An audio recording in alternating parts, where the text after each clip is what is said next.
نحمده ونصلي على رسوله الكريم. أما بعد، أعوذ بالله من الشيطان الرجيم. بسم الله الرحمن الرحيم. رب اشرح لي صدري ويسر لي أمري واحلل عقدة من لساني يفقهوا قولي. ربي يسر ولا تعسر وتمم بالخير. اللهم لا سهل إلا ما جعلته سهلا وأنت تجعل الحزن إذا شئت سهلا. اللهم انفعنا بما علمتنا وعلمنا ما ينفعنا وزدنا علما. آمین یا رب العالمین۔ آج ہم انشاءاللہ اللہ کی خاص فضل و کرم سے، اس کی خاص رحمت و توفیق سے سورۃ المائدہ کی آیت نمبر 3 سے آنورڈ اپنا سبق دیکھیں گے اور کچھ آیات کو سمجھنے کی کوشش کریں گے۔ سب سے پہلے ہم اسی کی حمد اور اسی کا شکر اور اسی کی تعریف کرتے ہیں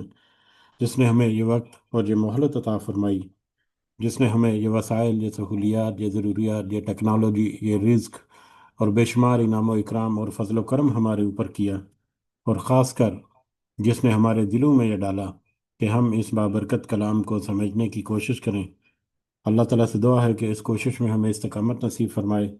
اس کی صحیح سمجھ اللہ تعالیٰ ہمیں عطا فرمائے، اس کے ذریعے سے اللہ تعالیٰ ہمیں اپنی اور اپنے ساتھیوں کی اصلاح کرنے کی توفیق عطا فرمائے، اور دنیا کے ساتھ ساتھ اللہ ہمیں آخرت کی کامیابی اور بھلائی اور اپنا خاص فضل و کرم ہمارے شامل حال رکھے۔ آمین یا رب العالمین۔ آگے بڑھنے سے پہلے حسب روایت ہم اپنا کل کا جو سبق ہے اس کا ترجمہ دہراتے ہیں۔ کل ہم نے سورۃ المائدہ کی تمہید، اس کے زمانہ نزول اور اس وقت کے حالات و واقعات، اور اس سورہ مبارکہ کی اہمیت جو اس میں مضامین ہیں ان کی اہمیت کے بارے میں کچھ سمجھنے کی کوشش کی، اور اس کے علاوہ پہلی 2 آیات جو ہیں وہ بھی ہم نے دیکھی، جس میں اللہ تعالیٰ نے فرمایا، اے ایمان والو،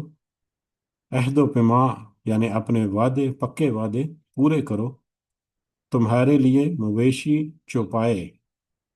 حلال کیے گئے ہیں بجز ان کے جن کے نام پڑھ کر سنا دیے جائیں گے،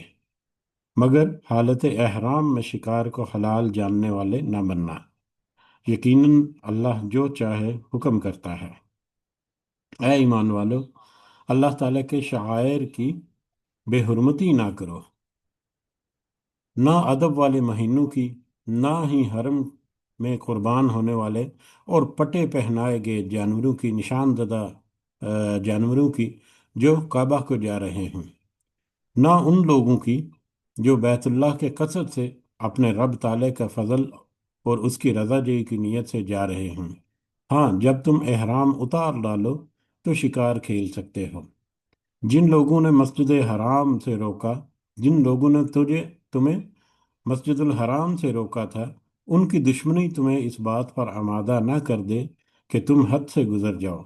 نیکی اور پرہیزگاری میں ایک دوسرے کی مدد کرو، اور گناہ اور ظلم اور زیادتی کے کاموں میں ایک دوسرے کی مدد نہ کرو، اور اللہ تعالیٰ سے ڈرتے رہو، بے شک اللہ تعالیٰ سخت سزا دینے والا ہے۔ یہ ہمارا کل کا جو سبق تھا، اس کی پہلی 2 آیات اس سورہ مبارکہ کی اہمیت کو ہم نے سمجھنے کی کوشش کی، اور پہلی 2 آیات میں ہی کچھ یونیورسل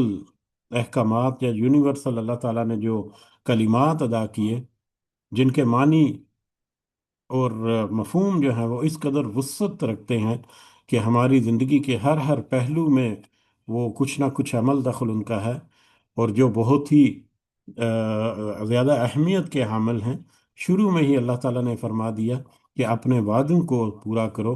وعدے کون سے ہیں؟ ہماری زندگی کا ہر لمحہ جو ہے وہ اللہ کے ساتھ کیے گئے کسی نہ کسی وعدے کے تحت، ٹرمز اینڈ کنڈیشن کے تحت چل رہا ہے، لہذا وہ سارے کے سارے وعدے جو ہیں اپنی ذاتی معاملات یا معاشرتی معاملات، جتنے بھی ہمارے دنیا زندگی گزارنے کے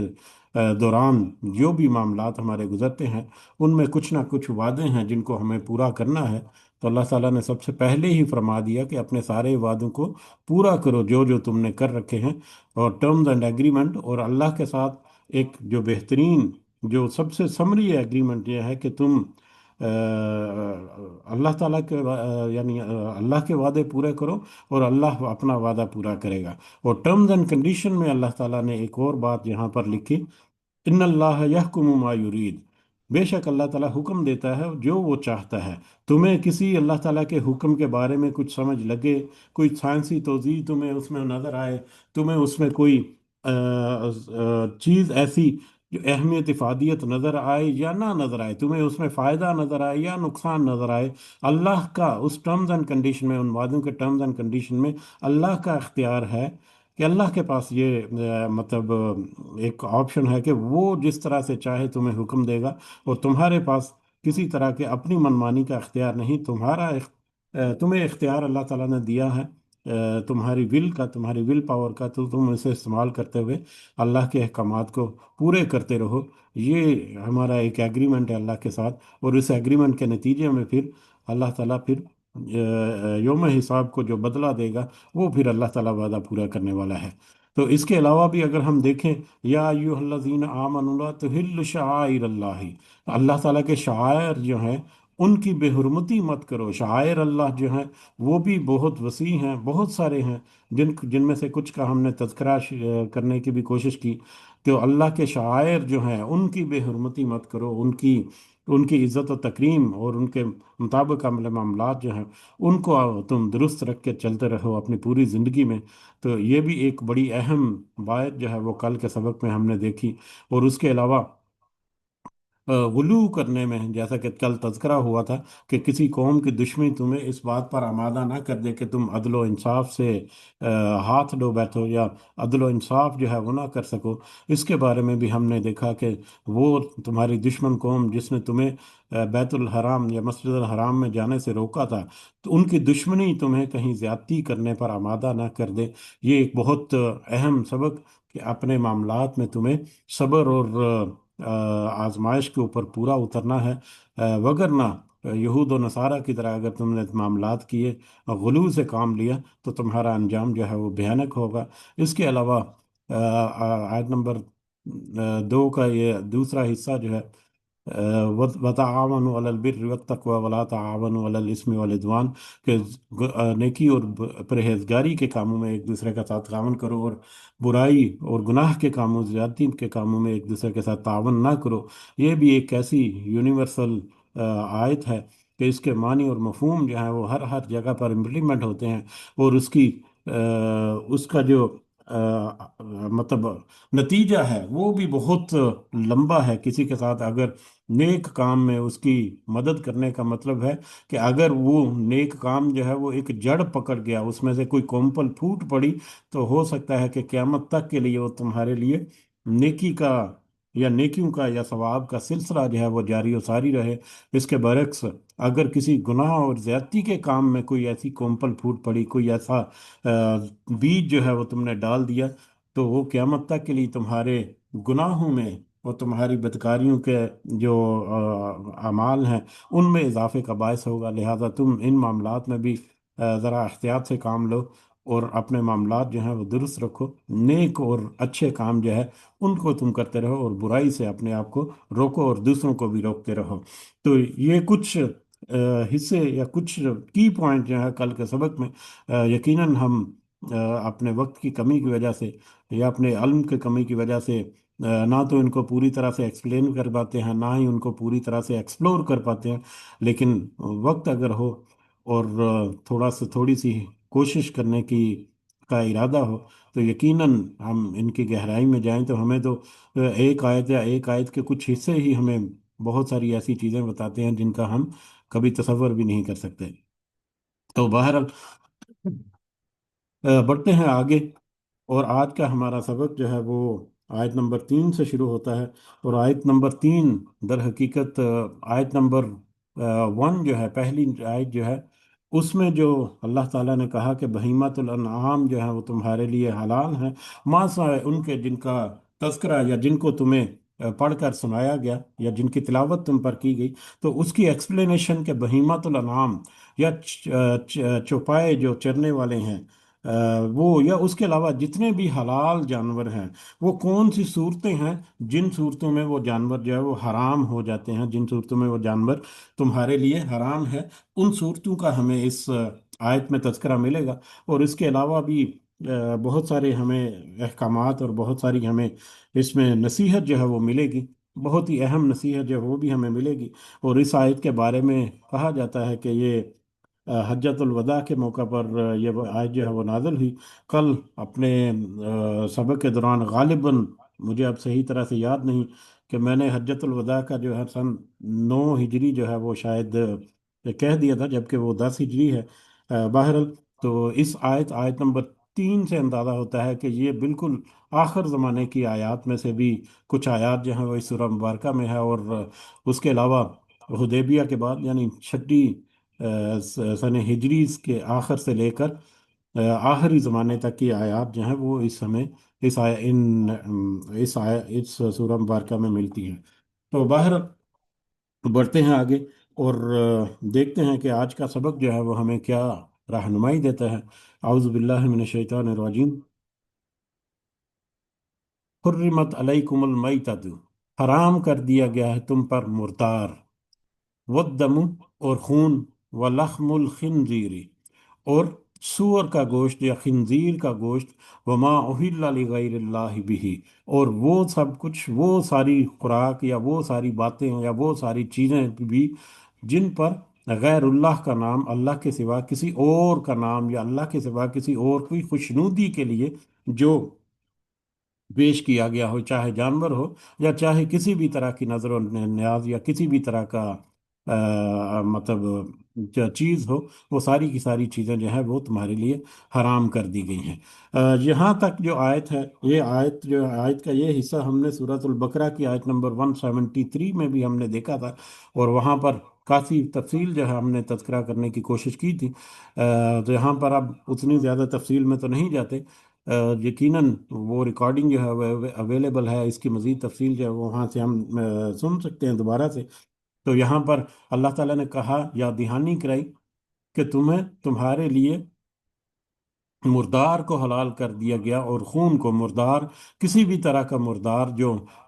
مرا ہوا جانور ہے، چاہے وہ خود کسی نے مارا ہے ذبح کیے بغیر، یا طبعی مر گیا یا کسی حادثے کے نتیجے میں مر گیا، تو ایسی صورت میں وہ سارے کا سارے مردار جو ہیں وہ حلال ہیں۔ اس کی ایکسکلوژنز کیا ہیں؟ کچھ ایکسکلوژن تو ہمیں اسی آیت مبارکہ میں ملیں گی، اور کچھ ایکسکلوژن جو ہیں وہ ہمیں احادیث میں ملتی ہیں۔ مردار کے ساتھ ساتھ خون جو ہے وہ بھی، بہتا ہوا خون، وہ بھی اللہ تعالیٰ نے حرام کر دیا ہے۔ اور کسی بھی طرح کا خون جو ہے وہ، اب ہم نے جیسا کہ دیکھا کہ اللہ تعالیٰ کا استحقاق ہے کہ وہ، کل کے سبق میں ہم نے دیکھا کہ وہ جس طرح سے چاہے اور جب چاہے تمہیں حکم دے دے۔ تو ہم سائنٹیفیکلی یا بیالوجیکلی یا اپنے کچھ ایسی باتوں کو سامنے رکھ کر ہم یہ سمجھنے کی کوشش کرتے ہیں کہ کس قدر یہ آیات اہم ہے۔ کوئی دو رائے نہیں کہ ان سارے معاملات میں، یعنی مردہ جانور جو ہے اس کی بایولوجیکل ریزنز کیا ہیں، اس کی ہائیجینک ریزنز کیا ہیں، اور خون کی ہائیجینک جو پوزیشن ہے وہ کس قدر خراب ہے، وہ ساری کی ساری باتیں اپنی جگہ پر، لیکن اللہ کا حکم سب سے مقدم ہے کہ ہمیں کوئی سائنسی توضیح نظر نہ بھی آئے، پھر بھی اللہ کے حکم جو ہے اس کے مطابق ہم نے اس فیصلے کو قبول کرنا ہے، نہ کہ ہمیں سائنسی اور کچھ اس طرح کی ایکسپلینیشن جو ہے ان کی بنیاد پر اس کو، ہاں ہمارے ایمان کو یا ہمارے عقیدے کو یا ہماری اس بات کو مضبوط کرنے کے لیے یہ چیزیں سپورٹیو ضرور ہوتی ہیں، لیکن اللہ کے حکم کے آگے وہ دوسری ساری چیزیں جو ہے وہ سیکنڈری ہیں۔ بہرحال مردار اور خون کو اللہ تعالیٰ نے حرام قرار دے دیا، ماں سوائے کچھ ایکسکلوژنس کے جو اسی آیت میں آگے جا کر ابھی آئیں گے۔ اور اس کے علاوہ ایک حدیث ہے جو ابن ماجہ اور مسند احمد بھی ہے، حضرت عبداللہ بن عمر رضی اللہ تعالیٰ بیان فرماتے ہیں کہ رسول اللہ صلی اللہ علیہ وسلم نے فرمایا، ہمارے لیے 2 خون اور 2 مردار حلال قرار دیے گئے ہیں۔ 2 مرداروں سے مراد مچھلی اور ٹڈی ہے، اور 2 خونوں سے مراد جگر اور کلیجی ہے۔